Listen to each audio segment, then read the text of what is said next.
Hey guys, my name is Zharnel Hughes, European 100-meter champion. The second fastest Brit behind Infant Christie with a personal best of 991 in the 100 meters. And today I'm going to be answering some questions you guys asked on social media via at Athletics Weekly. So the first question it was, how was it growing up in Angola, and how well did it shape you to be a part of athletics in your upbringing? In Angola, I started out at age 10, and my father said that as a family they used to do athletics, and I definitely think it was always a part of me. I have older brothers and sisters that run fast, but because they got to high school, things kind of faded away for them because popularity and stuff like that. But for me, I always have been interested in track and field, and I've always been watching track and field since I've been growing up. So I've always wanted to see how much faster I can become. So I just decided I'll continue to pursue the dream. Second question: jerk chicken or ackee and saltfish? Which one is better? Well, to be very funny with you, I had ackee and saltfish this morning for breakfast. I love ackee and saltfish. I love both of them, to be honest. But I'll definitely go with jerk chicken because the flavors of jerk chicken, the way it's smoked, the seasoning, the way they prepare it from like weeks out, it's always delicious. And I'm always eating jerk chicken, to be honest. Next question. Best racing tips for high schoolers. Best racing tips for high schoolers.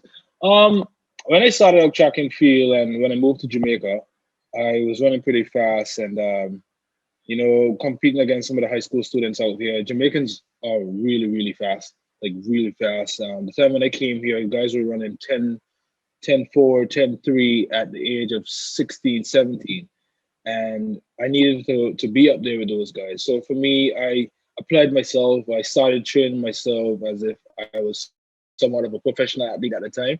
I used to see Usain Bolt and Johan Blake and those guys train, and the way they apply themselves in regards to pushing themselves, even though they're extremely tired throughout the workout, um, ensuring that I eat properly, I get proper rest, and just going out there every day and giving it my very best in training. And that way, I'm mentally prepared and physically prepared. So the best tip I'll give you guys is stay on the grind, stay determined, and continue to push forward. And one day you'll achieve those goals that you wish to achieve.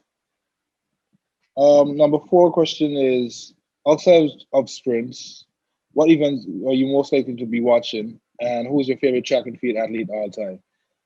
So outside of track and field, what sport do I like to watch? I like to watch football. I'm a big Man United fan. What's his name? Rashford. He's a big player of mine. I'm always looking forward to him playing. He's such an inspiration as well to the youths. He's been an inspiration to me as well because of the way he sets up himself, and he's always going out there and executing it to the best of his ability. Outside of track and field, my most loved athlete is Usain Bolt, obviously, because I trained with him. He's like an older brother to me. I've always been looking up to Usain Bolt. Also Tyson Gay as well, because those guys, I used to watch those guys regularly on YouTube. Like every day I came home from school, go on YouTube, look up races about those guys. And I've always been interested in the way they run, the technique, the way they manage themselves under pressure, and just executing and running super fast times. Um, Number five, what was your reaction to winning the European gold? To me, it was one of the best feelings, and that's what I'm trying to emulate going into 2020. I mean 2021 Olympics. The feeling of getting a gold medal while running for GB is an absolute joy, and that's something I really want to replicate and go out there and smash the record if that's the case, and just do it all over again. It's a feeling that it's undescribable, and if I can do it again, I'll definitely do it. Number six question: do you prefer to be a part of Team GB relay squad, and or do you prefer to do individually? For me, I like running with the relay guys because I don't usually get to compete with them all the time. So with running with those guys, it's always a joy. The chemistry is always hyped. Every time we meet up at training camps, it's always a blast being with them, getting the exchanges done, the way we compete against each other. when we're exchanging relay baton. For me, it's always a pleasure running with them because it's the four of us, and the four of us are running pretty fast, and we're doing it for Team GB. And the support that we get from the crowd is phenomenal. And I love running with the guys. And like I said, I don't get to do it often enough. So when I get the opportunity, I love taking part in the relay with them. Number 7, you're a private pilot. Yes, I am. And during the pandemic, you can't fly anywhere. But if you weren't in the pandemic, where would you like to fly and why? For me, I like traveling within the Caribbean because I fly small planes and I don't think I'll be able to make it to Europe in my small plane. For me, I would definitely like to fly probably in the Bahamas because of the turquoise waters they have over there. I like the Cayman Islands as well because I've been there multiple times and I've always loved the way the Cayman Islands is well kept, and I mean the people over there are beautiful as well. For me, another place in the Caribbean, obviously, I'd be flying to Angola because it's nearby to Jamaica and I can see family as well. So I'll definitely fly those places if I can, as long as the plane makes it, because it's a small plane and I'll constantly have to stop for fuel. I definitely won't be able to make it across the North Atlantic for sure. Number 8 question: What does your training plan look like? For me, I train from Monday to Saturday, and I start training from 3:30 in the afternoon to 5 o'clock. So it's quite hard at training, and the tough workouts are usually on Tuesdays and Thursdays. If you guys follow me on social media, you'll see I usually make posts on Tuesdays and Thursdays about drop dead Tuesday, drop dead Thursday. Those days are crucial, like very, very hard, and you find yourself rolling, and lactic is biting you in every muscle that you have. And I always tell my therapist to be on standby because the pain that you go through, you need to be freed up to continue the program. Sometimes I even question myself, why are you doing this? Like, why do you put yourself through so much stress every day? When you can just go there and fly in a plane and not have to worry about having lactic acid in your muscles. But it's something that I enjoy. It's a passion of me, and I just love what I do. Um, Next question you guys are asking: how many hours a day do you train? I think I just answered that. What kind of sessions do you do? So how many hours I train? Like I said, from 3:30 to 5:30. So that's hours, 2 hours there about. And what do I do? It all depends. So on Tuesday, we'll have like three 300s and three 250s with times being like 35 seconds. That's what I had during this week. 35 seconds with 8 minutes rest, and it's crucial. The body is literally going to go through stress. On Thursday, yesterday I did some 250s again, 180s, 150s, and the times were really quick with less recovery this time. So we had like 6 minutes, 5 minutes, 4 minutes, and thankfully the wind was kind of high yesterday, so we had a bit of a tailwind behind of us, so we were able to run fast. And I saw some of my training partners dying because they were running like super quick.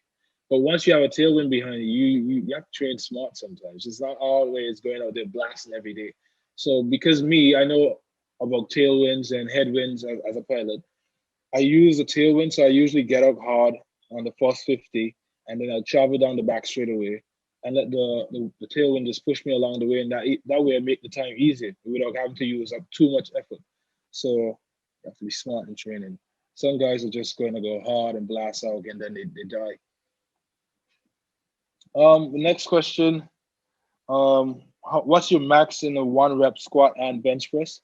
I once did a bench press and my max was 270 kg. I think that's like 530 pounds, if I'm not mistaken. And my best in squats, I've done, I think it's 500 pounds on the squats. Yeah, I'm only able to do like 1 rep though, like because my body is stressed out after that. Like you can't go anymore. That's what you call it a PV, to be honest. The next question is: What is it like training in the same club as Usain Bolt? And do you know any other Jamaicans?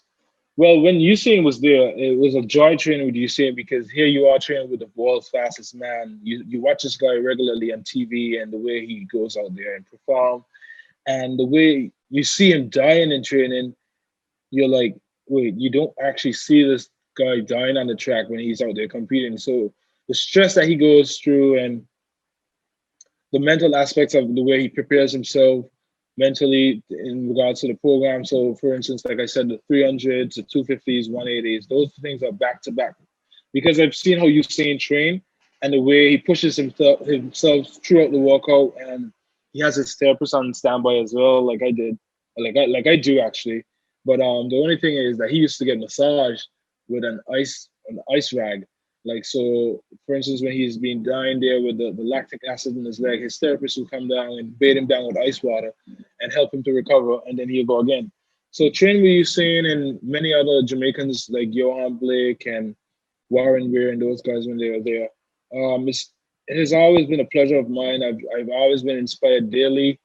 Just the work ethics and the way these guys train is like I've never seen anything like it before, and I've gotten that kind of mindset being around them, and I definitely think it helps.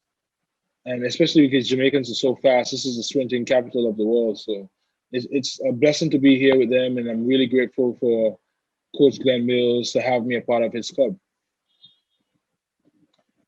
Next question you guys want to know is, have you been sponsored by any other companies besides Adidas? No, I've been with Adidas since 2015, and I've always been a three stripe all day, every day. Take charge, impossible is nothing.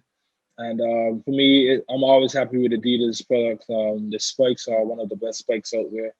Um, I've never decided to go along with anyone else because I've always had a joy for Adidas. I've been wearing Adidas since a little boy growing up, and I'm happy that I'm with them. I'm really grateful that I've been given that opportunity to run and represent with Adidas uniform on me on a daily basis. Um, who's your who would okay? Who's your dream team in a 4x1 relay for Great Britain, and what order would you run?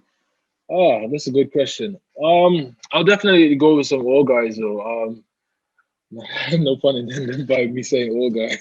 I'll definitely run with like Christian Malcolm. I'll probably put Christian Malcolm on the bench.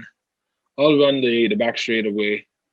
Um, I'll probably go with that Darren Campbell as well. Put him on the starting leg, and I'll go with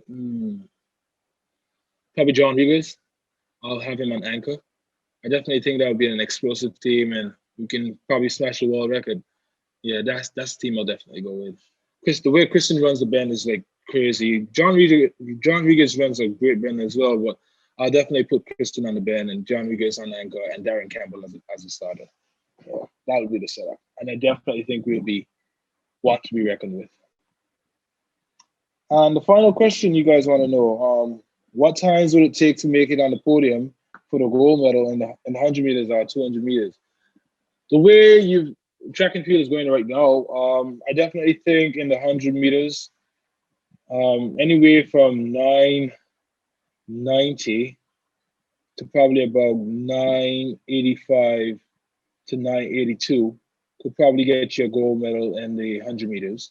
And as for the 200 meters, I definitely think anywhere from 1995 thereabout to possibly 19.75 should get you the gold in the Olympics. And I definitely think this year I can produce those times, and it's within me. I am much stronger mentally and physically, and I just want to go there and compete now.